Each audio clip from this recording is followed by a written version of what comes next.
23rd mantra, na bhumi, na apaha, na vahni, na anilaha, na ambaram.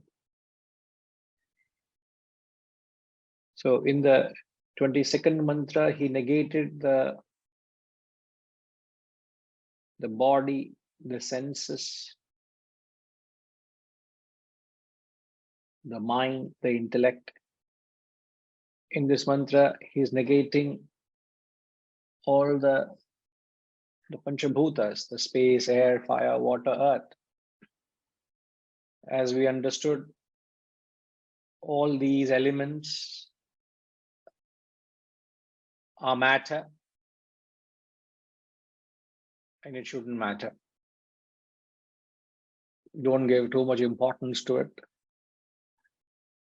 So from the highest standpoint,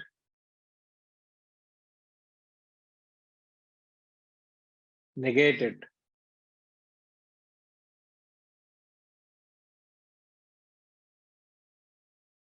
Matter is illusion. The spirit is the reality. So the highest standpoint, the absolute standpoint, we said,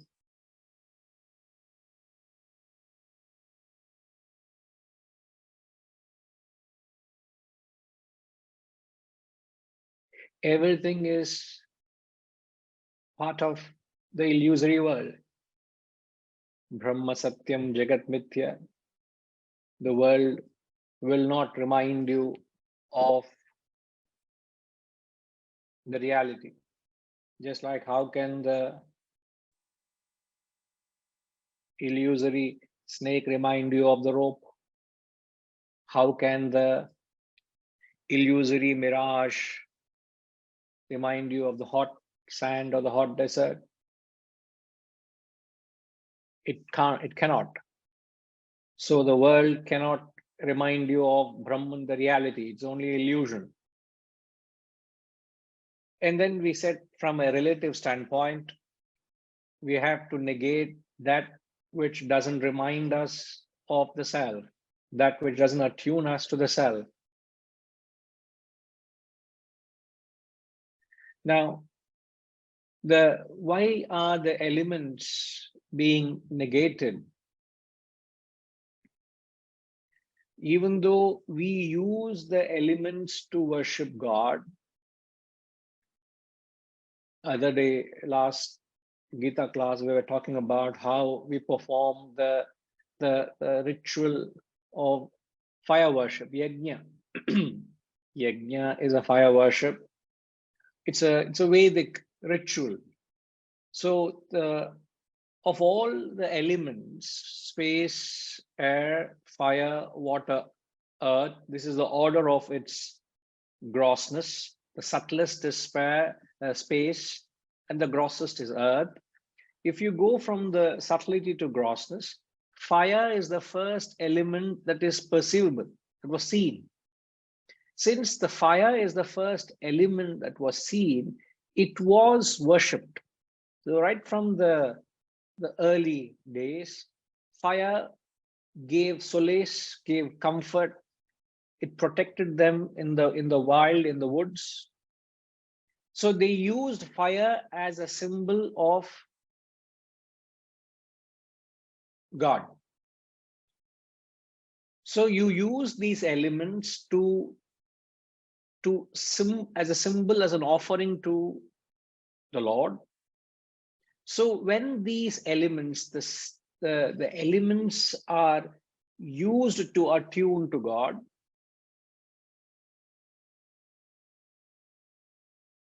and at some stage in your life, you'll have to negate them. So you may use them as a tool to get to the God, where at some stage you got to negate them.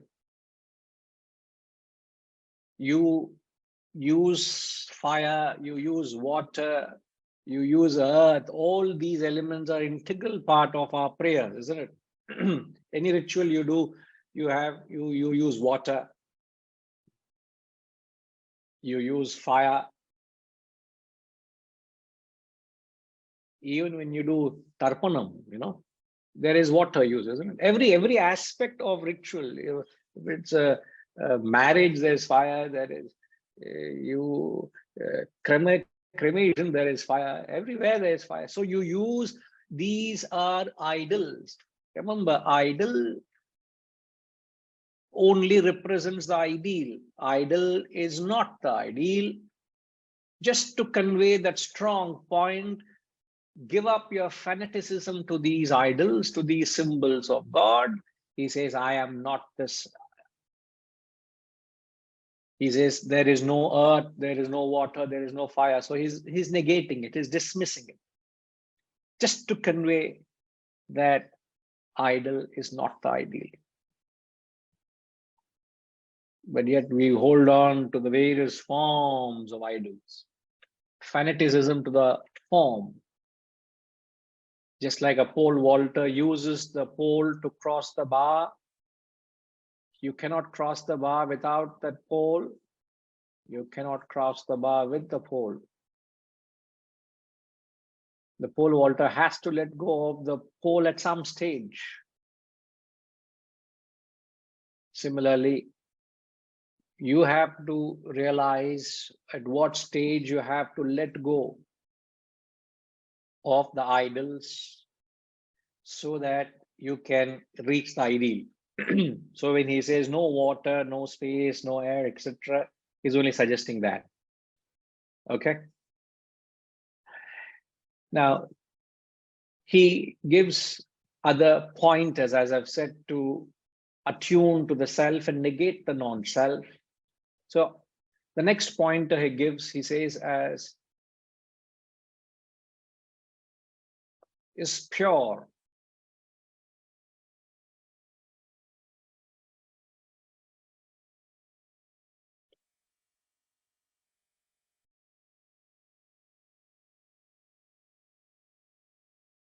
Now, whenever we use the word pure, it only means it has absence of otherness. There's nothing else other than it in the self.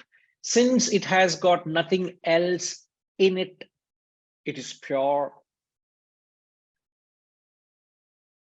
Then he says it is guhashayam. The self is there, abiding in the cave, deep in the cave of your personality. The moment you use the word cave, only symbolizes something which is deep, something which is inaccessible, something which is the core of your personality, the heart of your personality, the innermost layer of your personality. Why do we say innermost? It's beyond the body, beyond the mind, beyond the intellect, beyond the vasanas is the self. You may ask me, sir, why have you chosen to be there? It's so deep. Ask the self, don't ask me. Oh, the self is only there in the deep?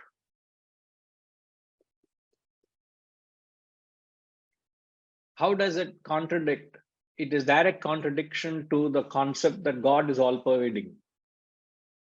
When you say it is the core of the personality, that means it's in the deepest realms of your personality. Isn't it contradictory to the term that it is all pervading?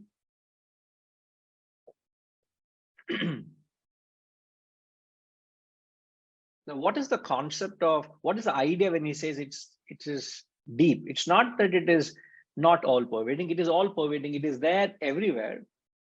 But yet, when you say it is in the cave, it means it is the essence of your personality. It's the very quintessence. It's that which really defines you. It's the very nature, without which it's not your true dharma. Remember, the dharma or nature, we say, is your essential quality. So the self is your essential nature. In that sense, if you say there is no contradiction, it is the cave, means it is the very essence of your personality. The second interpretation, you can say, when you say it is the cave, it also means that you need to put in effort to get to it. It's not something which is easily accessible to you. It's not you can go in the park and you can have an acquaintance, you can have darshan of the of the self. It's not around the corner. It's very difficult to get there. Now, in fact, in life, you look at it, all the things which are most valuable are inaccessible. Strange as it may, the most valuable things are inaccessible to the masses. Only the rare few access it. You look at even the most precious diamonds or the most precious metal.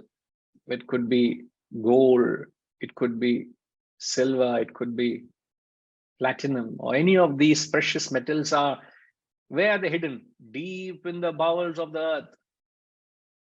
So when you go to these diamond mines or gold mines, you find a huge caves. It's almost like they go deep into the bowels so that they dig up to get to that.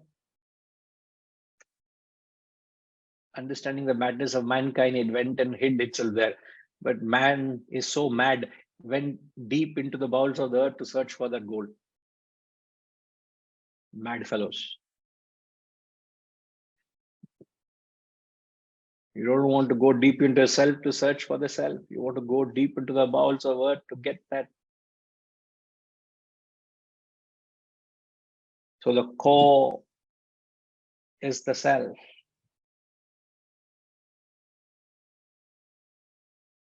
Nishkalam, without parts. Now the word without parts means there are no divisions, there are no demarcations, there are no boundaries to it. It cannot be split. It's ekam, it's only one. So we call Brahman as one homogeneous mass of consciousness.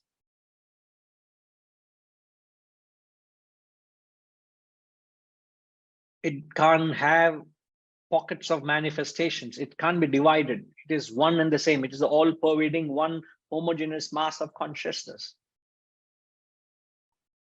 So the Atman is not divisible. Brahman is not divisible.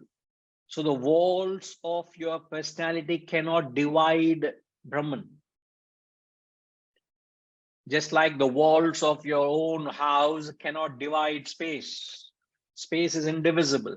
Yet you have built walls, have created a structure, and you give it a name. You say this is hall space, bathroom space, kitchen space, office space. You have created a space by putting a boundary, creating a wall. But the walls by themselves cannot divide space because space is subtle, indivisible. Similarly, the walls of the human personality cannot divide Brahman. Brahman is indivisible, without parts. Ekam, alone, all pervading, no divisions, no demarcations.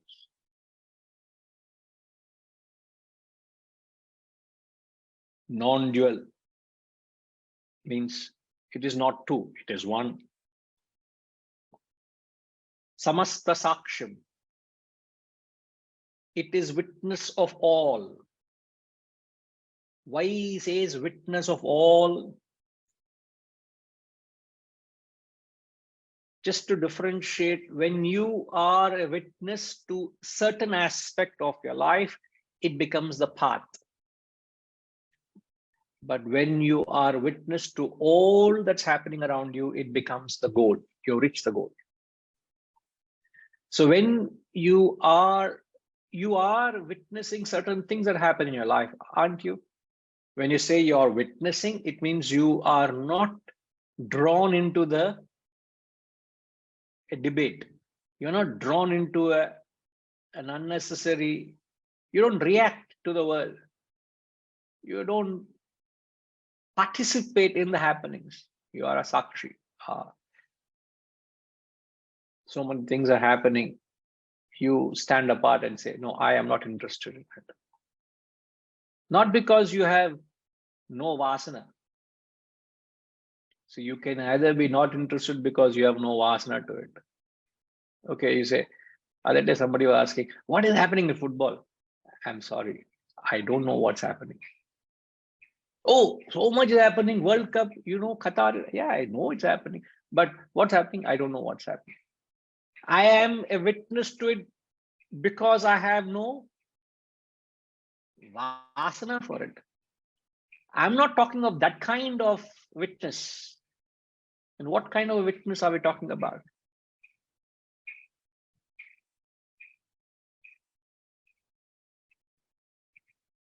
When you are a witness to a certain action, many people are witness to things in life because they are disinterested in it. That is not real witness. That's tamas. I can't gauge my capacity to be objective in areas I have no interest. That is not the quality of test control. You can't test your spiritual evolution. You can't test your ability to be objective in areas of disinterest. That is wrong test. Like when vehicles are put through crash test and various kind of machineries are put through test, in real kind scenario, they're put to test so that they really fit to the day-to-day use and serve mankind.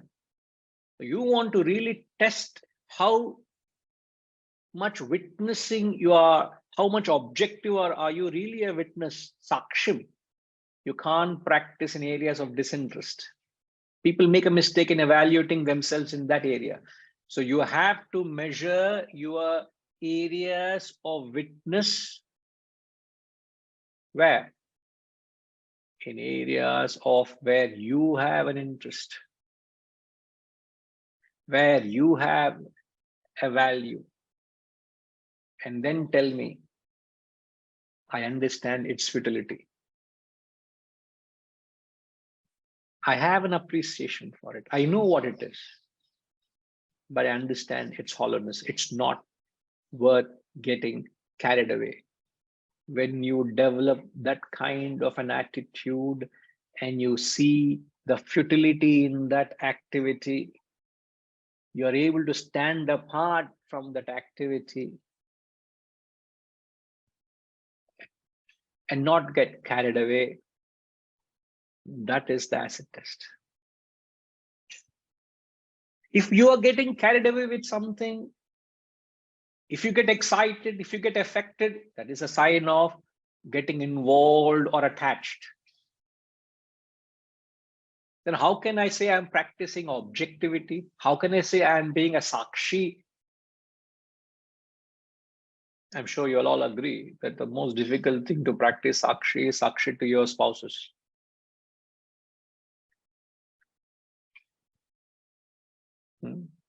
Your spouse smiles, you also smile. Your spouse frowns, you also frown. Your spouse shouts, you also shout. Your spouse jumping with joy, you also jump with joy. Let him or her do what you do. Why should I go through that? The most difficult thing. Isn't it? No, anybody I ask, they think I'm having some deeper information into their lives. I will not say anybody anything.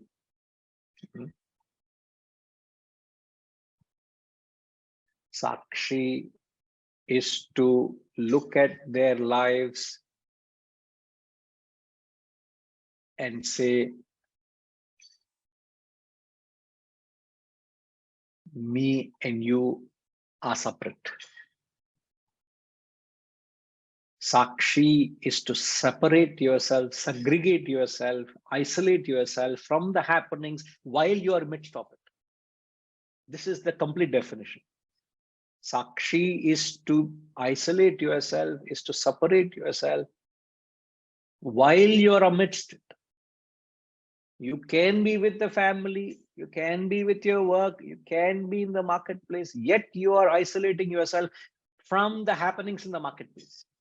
You are with your family, performing your duties, performing your roles, but while you're doing, you are able to separate yourself from the happenings. That is being a Sakshi. Now I ask you, how much of a Sakshi are you to your life? Not in areas of disinterest. Please don't. Gauge in areas of your interest. How much are you witness to your money? money that you have created, the money,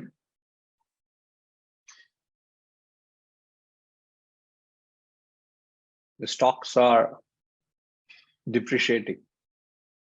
The stocks are going through loss. So all your investments are in that stock. How are you a witness to it? Anything that you have to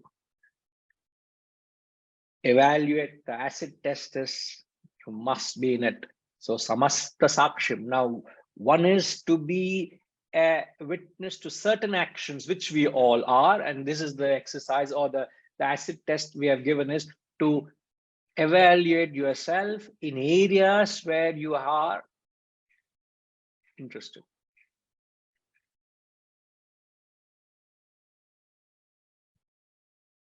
Correct, Ramji? To gauge our capacity of being a witness. Very awesome.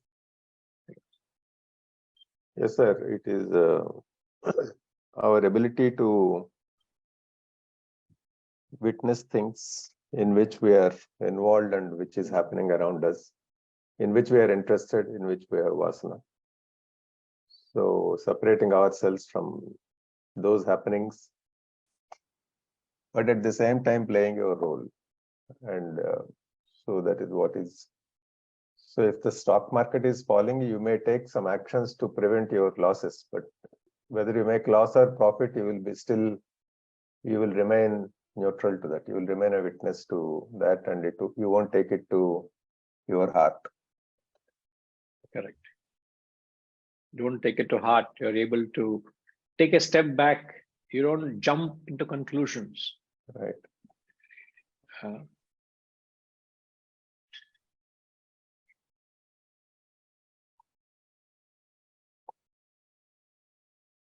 But it is very difficult, sir.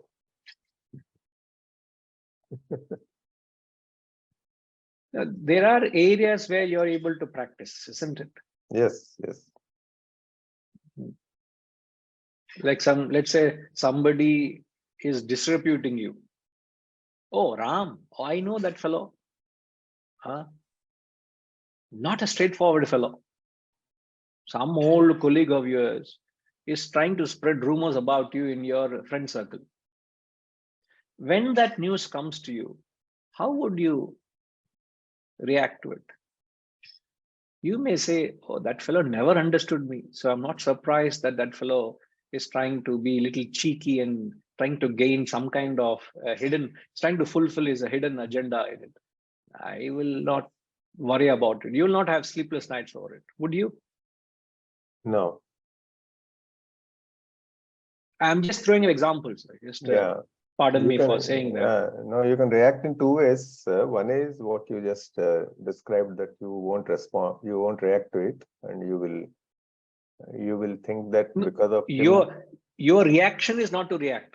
Yeah, correct. It's not that, oh, it's not that you become like a statue. No, you know what's happening. You choose not to react. That is your reaction, isn't it? Right. So other option which many people do is to react reactively, and then make counter allegations or spread something about that fellow, so that you both are mudslinging at each other. So that is that. So many people are attached to their names, name and fame. So if something happens to the name and fame, then they will try to get agitated about it, and then they will react. Just like you're attached to money, you are also attached to your name and fame. So many things that we attach to. Yes, sir. One of it is name and fame. So some people make money. Some people make money based on name and fame. So others try to attack it sometimes. Yes. It's true. So, but the real test is to be able to practice objectivity. Just be ever aware. The moment you have lost your objectivity, you become a victim. If you want to be a master, you don't want to suffer, You have to practice Sakshi. There is no other way. There is no other way to retain your sanity, to keep yourself peaceful and happy, is but to remain objective. Now, the capacity of being a Sakshi depends on to what extent your object. Thanks, Ramji. To what extent your objective or a Sakshi depends on what?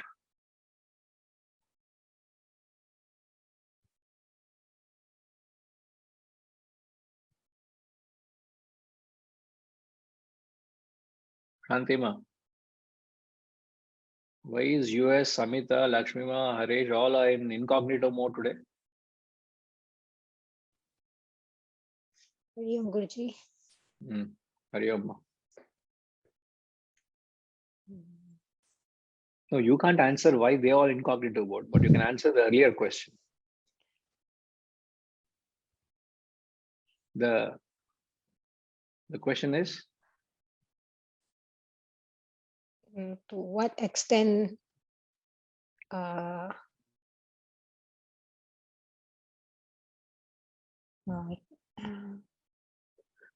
If you're objective or a Sakshi, to whatever extent, that depends on what? What is it that determines to what extent you're objective?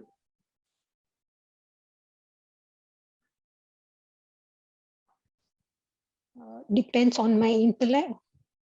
Depends on the strength of your intellect. Perfect. And you use that first to practice objectivity to others. You start practicing objectivity to others first, and then start practicing objectivity to yourself. You are witness to your own actions. You are witness to your own emotions. You are witness to your own thoughts. You are witness to your own vasanas. Suddenly an ignoble thought comes in your mind or intellect. The thoughts arise, isn't it? Something ignoble arises. If you're not objective, what would happen? You would go and act on it, isn't it? So how to arrest that? Only when you watch the thought. So to be able to watch the thought or watch the emotion, watch the action. So the ultimate objectivity is to be objective to yourself. But I can only reach that state by first practicing it to external things. Like what others do around you. To their life, to their actions. If you're objective, you say,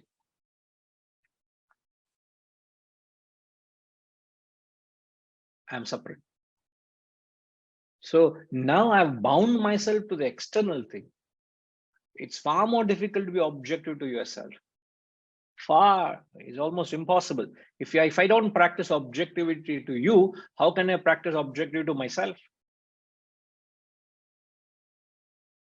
You get what I'm saying? Yeah. But the ultimate goal is samasta saksham. You're a witness of everything. Okay? Yeah.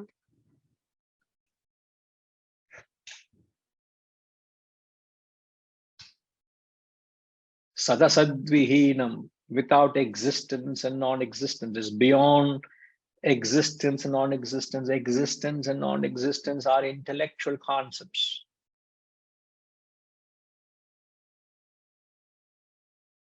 You may say the waking and dream are existing. The deep sleep and the vasanas are non-existing. Brahman is beyond the existence and the non-existence. It's beyond it.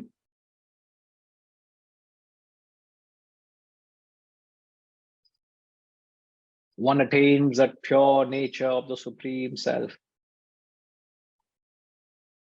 Prayati Paramatma Rupam.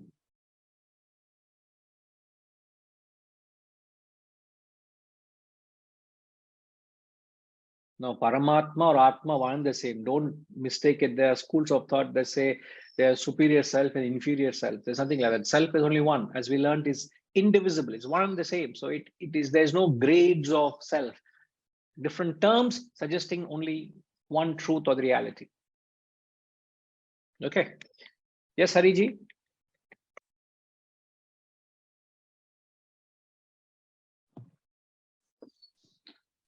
Guruji, when we talk about samasta saksham, that when we differentiate between absolute witness and relative witness is what I am a witness to various things that can happen around me. But in case of relative witness, things will happen even without whether I am a witness, I am getting involved or I am not getting involved. Whereas in case of samasta saksham, without that witness, things will not happen. To happen anything, the samasta saksham is required, like the sun is required for both the saint and for the sinner to take place the saintly action and the sinner. Without sun, Correct. Neither can take place. Sir, in your apartments, the condominium level, how many apartments are there? I know we have got 4 blocks. Approximately. Or 400 apartments? Yeah, it could be. 400. All the 400 apartments, the families that they are life that they're living are all happening because of you? No, that's a relative witness. No. Answer. Don't philosophize. Answer my question. Are they all living because of you? No, certainly not. Are there lives going on because of you, your presence there? No. Not at all. Compared to your home, you as the head of the family, yeah, are you not responsible for things that happen in your home? I am responsible. Correct. So relatively, you have a role to play here. So first be a sakshi to you are saying it doesn't happen individual relative level. It happens at relative level, I'm saying. No, but whether I am a witness to what is happening in my home or not. We are saying you have to be witness to your role, sir. You are a witness to what's happening in 399 homes. How does it matter? It doesn't matter. You are not interested in their lives. You don't know the existence of them. It is just but an acquaintance. You don't know what lives they lead, what they're going through. So you are a perfect detachment to all their lives. But how do you convert that state of being an samasta sakshim to abhyasa? It is easy to say, oh, self is a witness to everything and leave it at that. But how do I reach there? You will reach there by converting a statement of fact to a statement of practice. So that is the whole point, is make it an abhyasa. How do I make it an abhyasa? You have to be a witness to your roles and responsibilities, to your duties, to your actions, where you have an obligation to play a role. There you must learn to practice, so that it starts from within, it starts from where you are, and then goes beyond to you become witness to not just those which you are disinterested, in fact, to everything. So I don't see any contradiction. I see a perfect applicability of samasta sakshi. Okay. You see it?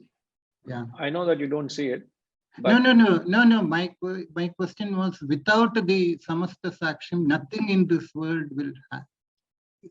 For me to function, that sakshi must be there. Sir, when we say saksham, one other essential element, when you say sun is a sakshi, but sun also gives vitality.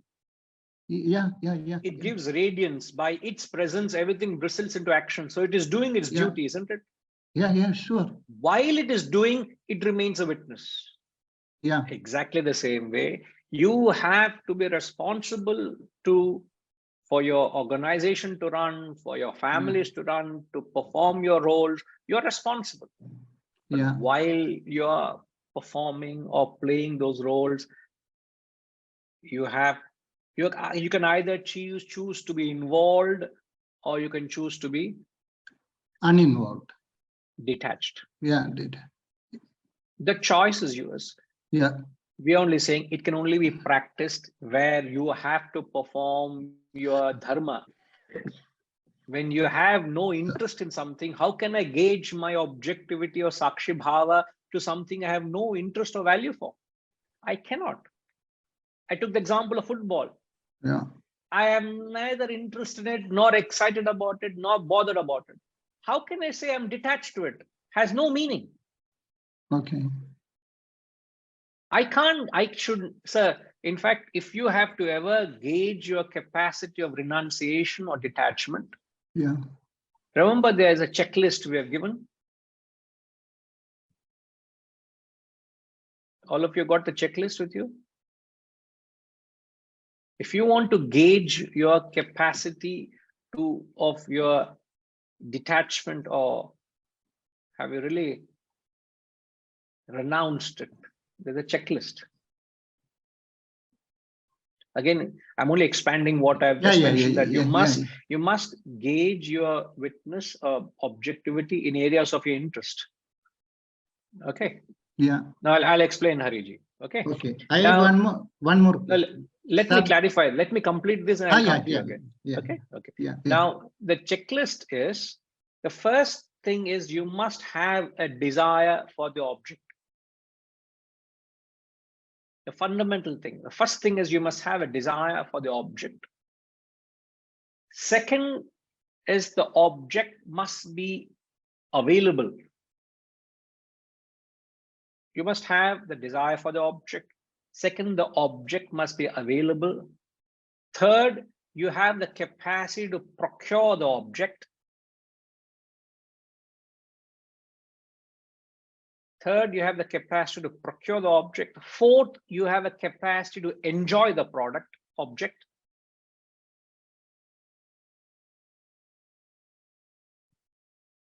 And then lastly, and that's when you say, I have no interest in it. I will not fall a prey to it. This is when you test your capacity of being detached or objective, or whether have I really renounced that object or the craving. When you have no desire, nor is the, when I may have a desire, but the object is not available. You can't say, so big deal, what? I have desire for mangoes, but now there's not a mango season. I'll say, so big deal, so what? I'll eat custard apple. Or I'll eat some other fruit. You will say, I'll eat vada pav. Vada pav is more in Rajesh Ma's head than my head. Huh?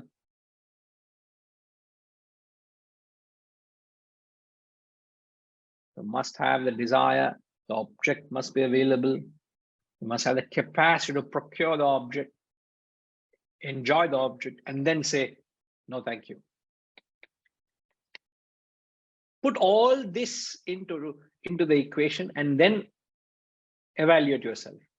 If any one factor is not there, you are not testing in ideal state. Like even when they do crash testing of vehicles before they are manufactured, or to rate them safety level, they will try to create as close to scenario of what that actual crash would be.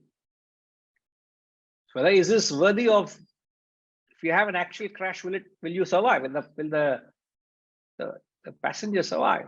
So they put these dummies with these various sensors and see how these dummies also, the weight of the dummy is the average weight of a human being. You can't put, so many factors are taken into account. So even in a bird's eye view as to what this, if you want to test your level of detachment, most people test their level of detachment when they are not in the conducive environment. You're sitting in an ashram and say, I'm renounced. No big deal. I know what an ashram life is. Don't tell me about how detached you are in the ashram. You be in the marketplace and say, I'm detached. Then I'll accept it. But most Swamis choose to be in isolation. They choose to be in a conducive environment, not in an unconducive environment. Be in the marketplace and say, I have no value for it. That is the real test. And that state of mind is true detachment. Okay, Hariji. Next question, sir. That word sad asat vihinam, that I have not understood it clearly. Beyond existence and non-existence, especially when I compare it with Sat Chit Anandam. How can we correlate that Sat Asat Vihinam with Sat Chit Anandam? Satchit Anandam is in a different context. Okay. This is a different context. Okay. What I didn't understand the meaning beyond the Sat Chit Anandam. Sat is that which is existing. What is existing refers to inert objects. Yeah. Chit is consciousness, refers to living being which are conscious of waking and dream. Yeah. Anandam is beings which go into that state of deep sleep. Yeah. So Satchit Anandam is only a definition or description of God, which tells us that the God pervades the inert objects and living beings. That's all. Yeah. Whereas here they say it is beyond, Sat means existence. Whereas here they say it is Sat Asat Vihinam. It is beyond existence, and that is the thing where I'm getting confused. Sir, it is beyond your existence. What is existing? Your ignorance. What is non-existing is knowledge. Okay. It is beyond your ignorance and knowledge. Okay. Okay. Okay. The fact that you're asking this question, your ignorance still exists, no? Yes. Yes. Sure. What exists is your avidya. Tomorrow you may have little knowledge and wisdom. Yeah. It is vidya. It is beyond vidya and avidya. Okay. It is beyond the known and unknown. Yeah. So it's only trying to tell us it is not an intellectual concept. That's all. It's like the same concept of Akshara, Uttama Purusha. Yeah. Yeah. Okay. Just to give that lift to that idea that it's not something which can be captured. It's not something which can be limited to an idea. Okay. For that reason, he says it is without existence, not existence. So I should not compare with the Sat of Sat. No. Yeah. Okay. Okay. Existence and non-existence is still confined to the terrestrial world. Brahman is beyond the terrestrial world. Therefore, he says it is beyond them. Okay. Okay. Okay. Yeah. Right.